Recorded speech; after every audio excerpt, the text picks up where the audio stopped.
Hard Decisions and Montaigne's Concept of Virtue. By John Vespasian.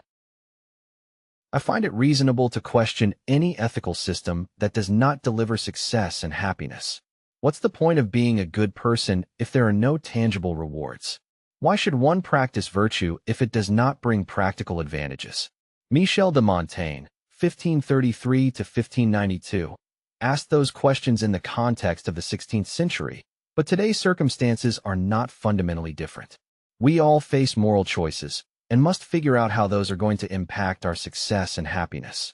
I can take those questions a step further and ask whether it's legitimate to achieve good ends by employing unethical means such as theft, murder, or false imprisonment.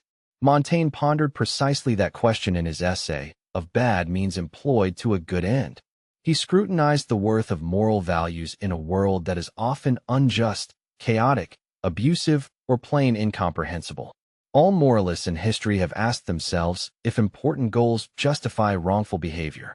Montaigne wanted to give the right answer, but sometimes he got sidetracked. Montaigne's essay, Of Bad Means Employed to a Good End. Montaigne had grasped the crucial importance of practicing ethical values each day, but could not always provide a solid justification. His reasoning in this area is not always accurate. He argues that, if we use bad means to achieve good ends, we would be automatically corrupting those good ends and destroying their goodness. Was Montaigne using the correct logic? Let's see an example. If a man is pursuing the good goal of building a children's hospital, would it be unethical for him to steal bricks from a construction site where a cinema is being built? If we adopted Montaigne's logic, we would have to say that the bricks stolen from the cinema are corrupting the children's hospital and destroying its goodness. However, there is room for improvement in Montaigne's argument because, once the hospital becomes operational, will patients care where the bricks came from? Even if patients find out that the bricks had been stolen, will they view the hospital as evil? Montaigne's logic proves inaccurate in this case because it fails to point to the key relevant principle. Unethical behavior such as stealing is wrong because it violates a crucial ethical principle, not because it turns a good end into a bad end. In my example, the brick thief is infringing on the principle of private property. That's the key problem because, as soon as he has destroyed the principle, he will be unable to oppose anyone who wants to steal the hospital's doors or surgical equipment. Principles and Montaigne's Concept of Virtue. Montaigne had understood that ethics needs to be consistent because it revolves around principles, but instead of finding the key principle, he sometimes got sidetracked by secondary discussions. Success and happiness result from moral principles, justice, for example, that are practiced consistently. It's great to weigh good ends versus bad ends provided that the discussion is referring to the underlying key principle. If we overlook the key principle, it's difficult to make a correct ethical evaluation.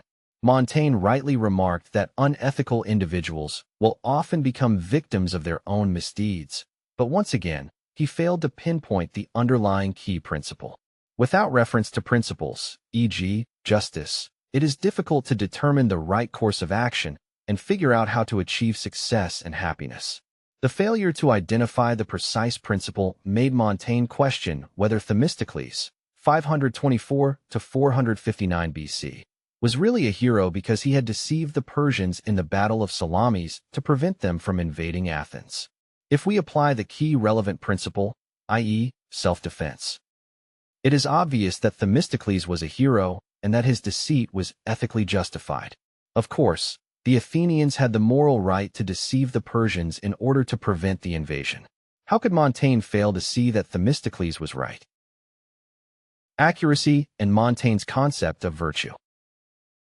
Montaigne displayed the same inaccuracy in the opposite direction when he asked himself if the Inquisition had been right in using torture in the 12th and 13th centuries to protect the Christian religion against heretics. He rightly concluded that torture is unacceptable, but also mentioned the pursuit of a good end. Instead, he should have just identified the key underlying principle, the protection of rights. In 16th century France, they would have spoken about human dignity instead of human rights, but the meaning is the same. Montaigne's statement that the Inquisition was pursuing a good end is irrelevant. Montaigne should have dropped the discussion about good ends and simply reject all kinds of torture because they are incompatible with human dignity. We really need to identify the precise underlying ethical principle each time, because if we fail to do that, the questions become difficult to answer. For instance, when Montaigne asks whether Constantine the Great, 272 to 337 AD, had been right to use political violence to maintain his power, it does not really matter if Constantine was pursuing the good end of supporting the Christian religion. The key underlying principle should have led Montaigne to condemn all political violence and drop any discussions about good ends. Montaigne's essay of bad means employed to a good end is certainly worth reading because it challenges us to identify the key principles when confronted with hard choices. When confronted with difficult situations, let us first check if we are using the key relevant principle so that we do not get sidetracked. If you are interested in putting rational ideas into practice in all kinds of situations here and now, I recommend my book, Rational Living, Rational Working. For more information, go to johnvespasian.com.